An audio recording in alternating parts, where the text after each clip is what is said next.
Caldeada de Caimanes y polémica. Alligator Alcatraz a punto de encerrar a miles de inmigrantes en los pantanos de Florida. Una demanda urgente intenta frenar su apertura. Pase temporal para inmigrantes. El plan de Trump para trabajadores del campo y los hoteles genera más confusión. Asegura que ningún estadounidense quiere hacer esos empleos. Pero ¿cómo los protegerá de las redadas? Provocó un incendio forestal para luego dispararle a los bomberos. ¿Qué se sabe de la emboscada que dejó varias víctimas en Idaho? El principal sospechoso tenía solo 20 años. Cientos de cadáveres amontonados y sin refrigeración. El escándalo que hizo arder un crematorio en Ciudad Juárez. Familiares temen que sus seres queridos nunca fueron cremados. Así comienza su noticiero Estrella TV.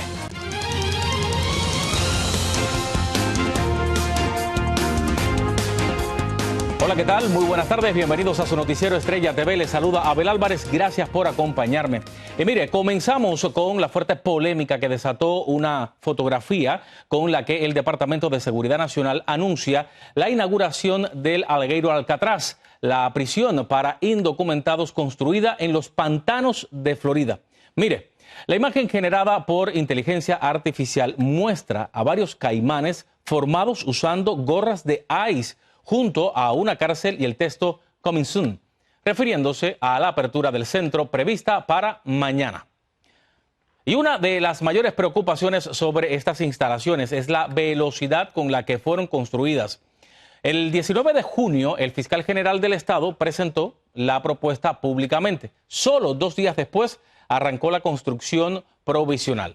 La Guardia Nacional instaló carpas y baños portátiles y aunque los trabajos ya estaban en marcha, no fue hasta el 24 de junio que se aprobó formalmente el proyecto. Este martes, 1 de julio, será inaugurada con la presencia del presidente Donald Trump. Apenas 12 días para levantar una prisión en medio de Caimanes. Pero mientras el gobierno se prepara para abrir este centro, también crecen los intentos de activistas por frenarlo. Un grupo de ambientalistas llevó el caso a los tribunales alegando graves riesgos para el ecosistema de la zona. Le propongo ir hasta Miami. Anthony Belsi nos explica los detalles de esta demanda. Vamos a verlo.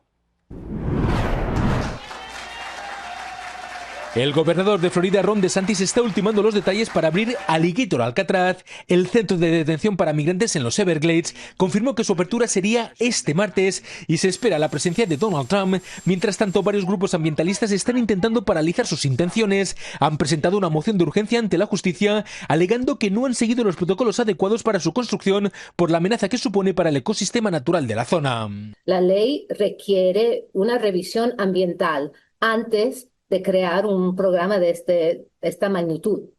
No se permite, no se puede hacer. El gobernador dice que hay una emergencia, pero no hay emergencia. DeSantis dice que está utilizando su poder ejecutivo para hacer frente a la necesidad de ampliar los espacios para los migrantes arrestados. Esa es la emergencia que defiende el máximo responsable político de Florida, pero sus oponentes creen que no hay ninguna necesidad de hacerlo aquí. Más de 9 millones de residentes consumen el agua de este lugar. Es un ecosistema muy sensible, muy importante, protege la calidad del agua que tomamos, nos protege contra los huracanes y además da vida a todas estas especies, muchas que están en peligro de extinción. Mientras tanto, numerosos camiones continúan entrando y saliendo de las instalaciones. Todo esto en medio de crecientes críticas por la falta de transparencia en torno al proyecto. Según denuncian algunos, el lugar aún no cuenta con sistema eléctrico ni de saneamiento para atender a 5.000 detenidos. Van a tener muchas personas acá y no va a haber la infraestructura para tener baños y agua, entonces la gente acá también va a sufrir hasta más en esta área. Estas políticas estarían incluso generando tensiones dentro del propio Partido Republicano en Florida.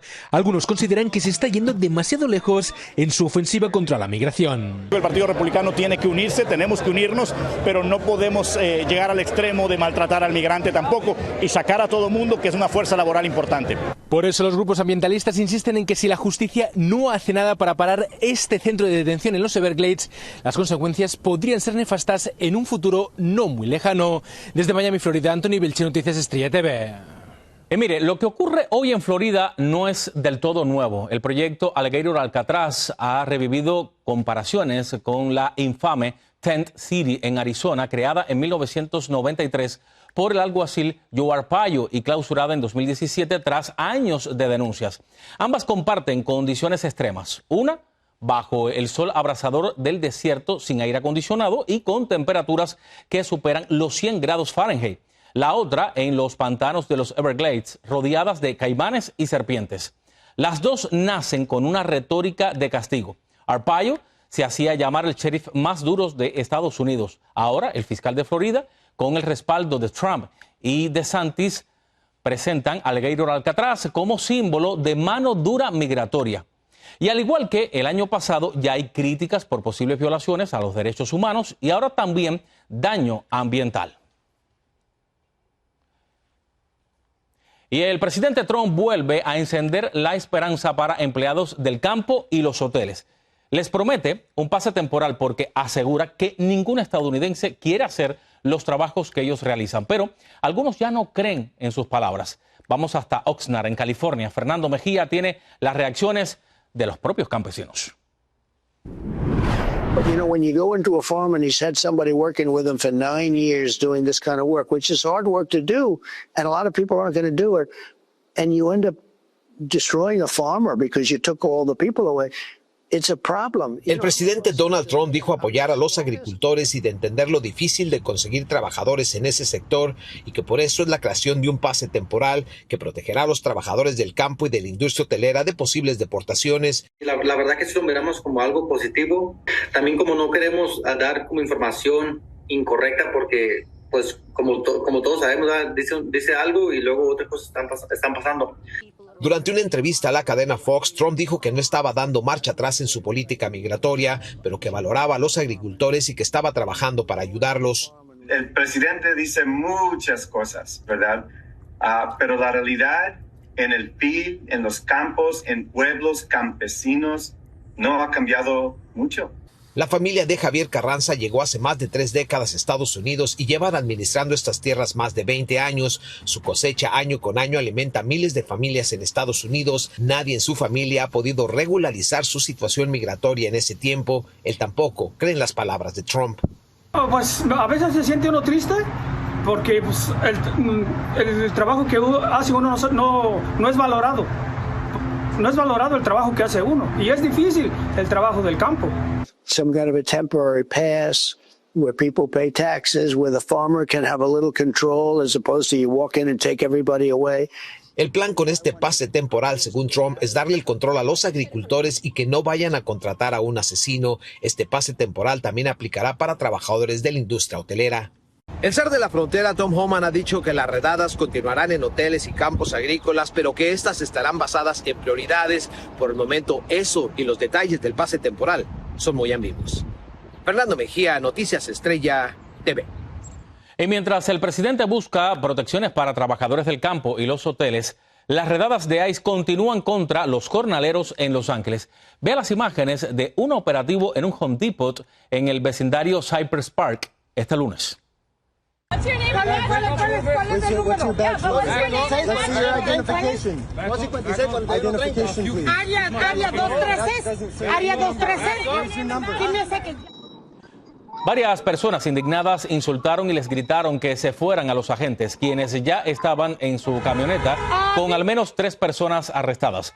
Algunos de los oficiales llevaban en sus uniformes parches de la Oficina de Aduanas y Protección Fronteriza.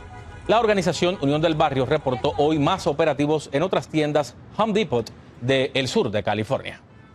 Y la administración Trump demandó a Los Ángeles alegando que sus políticas de ciudad santuario obstaculizan el arresto de inmigrantes. La demanda argumenta que la ciudad de Los Ángeles discrimina a los agentes federales y los trata de manera distinta a otras autoridades. La denuncia nombra a la alcaldesa Karen Bass, al ayuntamiento y al presidente del consejo de la ciudad. Las políticas migratorias de este gobierno ya no solo preocupan a inmigrantes indocumentados, sino también a ciudadanos. El Departamento de Justicia anunció que dará prioridad a sus planes para quitarles la ciudadanía estadounidense a quienes cometan ciertos delitos. La agencia instruyó a sus abogados con este objetivo y les dio amplia discreción sobre cuándo deben utilizar la táctica contra ciudadanos naturalizados que no nacieron en este país. No se informó qué crímenes haría a las personas perder su ciudadanía. Y a esta hora continúa en el Capitolio en Washington, D.C. la maratónica votación del grande y hermoso proyecto fiscal del presidente Trump. Si el Senado tiene éxito y logra pasar esta noche o este martes temprano el masivo paquete, regresará a la Cámara Baja y después irá a la oficina oval donde el presidente Trump lo firmaría. Las provisiones que causan, sí, como le decía, las provisiones que causan más preocupación en algunos republicanos son los 11.8 millones de estadounidenses que perderían su cobertura de salud del Medicaid hasta el 2034 y los 3 millones que se quedarían sin asistencia alimentaria.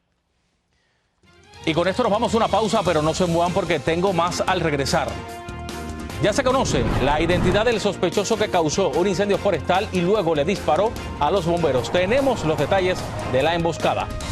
Escándalo en Ciudad Juárez. Descubren crematorio con cientos de cadáveres apilados y fuera de los refrigeradores. Los detalles cuando regrese. Gracias por seguir con nosotros aquí en el noticiero Estrella TV. Mire, las autoridades ya revelaron la identidad del sospechoso francotirador que estremeció una comunidad en Idaho al presuntamente provocar un incendio en una montaña desde donde después le disparó a los bomberos que respondieron a sofocar las llamas. María Teresa Sarabia nos tiene el reporte de lo que pasó.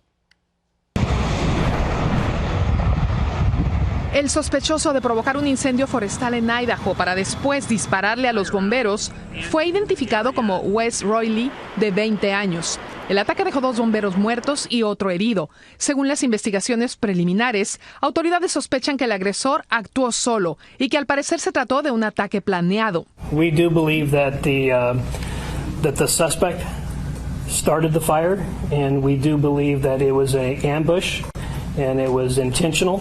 El sheriff agregó que el incendio comenzó como a las 2 de la tarde y poco después los bomberos reportaron que les estaban disparando. Unos 300 policías y vehículos de emergencia respondieron de inmediato a la escena en la localidad de Coeur d'Alene, donde poco después el sujeto fue hallado sin vida y con un arma cerca. La policía logró ubicar de dónde provenían los disparos en la montaña Canfield tras rastrear la señal del teléfono celular del atacante, quien al ser descubierto abrió fuego contra los oficiales. Las autoridades no informaron si Royley se suicidó o fue abatido luego de enfrentarse a tiros con agentes. Los bomberos contra los que disparó fallecieron antes de llegar al hospital. El lesionado sigue siendo atendido, pero se desconoce la gravedad de sus heridas. María Teresa Sarabia, Noticias Estrella TV. Y el exsecretario de Seguridad Pública de México, Genaro García Luna, ya está en la prisión con las medidas de seguridad más extremas de Estados Unidos. En la cárcel ADX, conocida como el Alcatraz de las Montañas Rocosas en Florence, Colorado, García Luna pasaría los 38 años de su condena junto a Joaquín El Chapo Guzmán. En esa penitenciaría, los presos están aislados 23 de las 24 horas del día. Tienen una sola llamada telefónica al mes y nadie ha podido fugarse. Este lunes encontraron 20 cuerpos en Sinaloa, México, 4 de ellos decapitados y colgando de un puente. Otros 16 cadáveres fueron hallados en una vagoneta y uno de ellos tampoco tenía cabeza. La Fiscalía del Estado confirmó que las víctimas fueron descubiertas sobre la carretera internacional México 16 al norte de Culiacán. Todos los cuerpos son de hombres y presentan heridas de bala. Mientras tanto, en Ciudad Juárez también se realizó el escalofriante hallazgo de cientos de cadáveres hacinados, al parecer producto de la negligencia de un crematorio con permisos en regla y que se suponía debía incinerarlos. Vamos hasta Chihuahua. Salvador Gómez nos trae los detalles de este escándalo. Casi 400 cadáveres son los que fueron localizados dentro de las instalaciones de un crematorio en Ciudad Juárez. Los detalles de cómo se encontraban dentro del lugar son increíbles. Estaban apilados en reducidas habitaciones, sin sistema de refrigeración para conservar los cuerpos antes de ser incinerados. El olor fétido fue lo que delató que en ese lugar las cosas no estaban bien. El viernes, un equipo de periciales inició los trabajos en el perturbador escenario.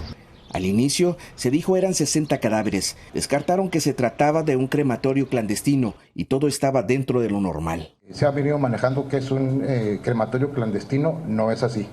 El establecimiento cuenta con todos y cada uno de los permisos para trabajar de manera regular. Pero todo indica que no existía nada regular. Estas fotografías obtenidas y publicadas por el Diario de Juárez muestran el trato indigno e inapropiado que se le daba a los cadáveres que disponían por lo menos 3 funerarias de la ciudad para su cremación, servicio que ahora está en duda de familias que contrataron los servicios funerarios. Durante 3 días, peritos trabajaron sacando los 381 cuerpos de niños, mujeres y hombres, documentando cada uno con fotografías y cotejando con algunos documentos localizados en el lugar. Después, eran almacenados en una caja de tráiler refrigerada. La autoridad investigadora aseguró no existe delito. Hasta ahorita no ha habido una acción delictiva, pero sí ha habido irregularidades en cuanto al manejo, como acertadamente lo hizo el doctor. El encargado de la Comisión Estatal para la Protección de Riesgos Sanitarios asegura que el establecimiento era revisado de manera seguida, pero con este hallazgo todo indica que no se realizaban las inspecciones de manera efectiva y eficiente, ya que trascendió que algunos de los cuerpos datan del pasado año 2020. Sí se ha habido supervisiones y han sido muy seguidas, toda vez que en el año del 2020 ese establecimiento fue acreedor a otra sanción. Después de los trabajos en la escena, el dueño y el encargado del crematorio están en calidad de presentados y podrían enfrentar cargos de inhumación, exhumación y mal manejo de cadáveres y restos humanos. Este escandaloso y delicado caso podría dar un giro cuando se revele la identidad de los cuerpos aquí rescatados y que de uno o de muchos, sus familiares que les entregaron cenizas se enteren que su cuerpo de su familiar aún continuaba en este horno casi abandonado. En Ciudad Juárez, Salvador Gómez, Noticiero Estrella TV. Bueno, y con esto nos vamos a otra pausa. Cuando regrese, tras el impuesto a las remesas de los mexicanos, el gobierno saca la cara por sus familias. Le contamos cómo las va a ayudar. El presidente Trump afirma que ya hay interesados para comprar TikTok. Entérese cuando revelará quiénes son los posibles inversionistas. Los detalles enseguida.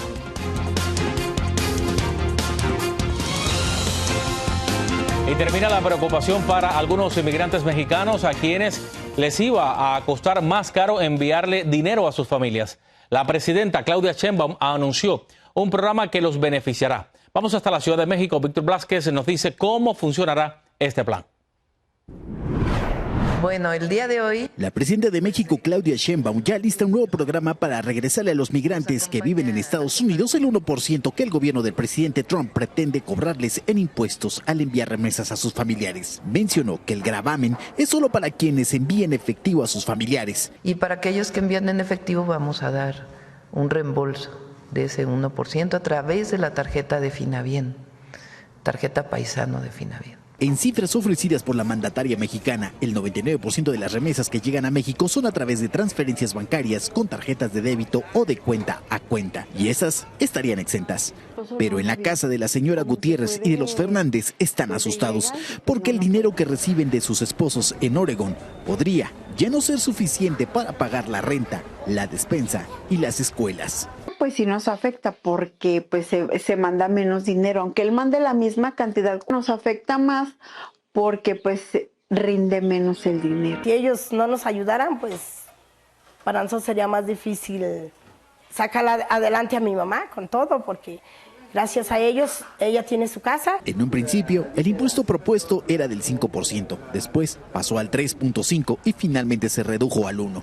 Ahora, el gobierno abrirá la cartera del erario para regresarle a millones de familias el dinero que el gobierno norteamericano les pueda quitar. Se estima que sea un monto menor a 5,000 millones de pesos los reembolsos del 1%. Y esos 5,000 millones de pesos no llegan ni siquiera al 1% de la ley de ingresos de la federación y por lo tanto tampoco al presupuesto de egresos. Entonces, a nivel macroeconómico no es un impacto tan significativo. Estados Unidos es el principal país de donde provienen las remesas que recibe México, que en 2024 representaron 64.745 billones de dólares en cifras oficiales. En Ciudad de México, Víctor Blázquez, Noticias, Estrella TV. Óigame, el presidente Trump informó que encontró compradores de TikTok y que revelará su identidad dentro de 2 semanas. Señaló que se trata de un grupo de personas adineradas, pero aclaró que para que el trato avance necesita ser aprobado por China. A principios de este mes, el presidente extendió el plazo hasta el 17 de septiembre para que ByteDance, dueño de la plataforma, la vendiera a un cliente estadounidense. Y momentos de angustia vivió Beyoncé durante un concierto de su tour Cowboy Carter, esto en Houston, Texas. Vamos a verlo.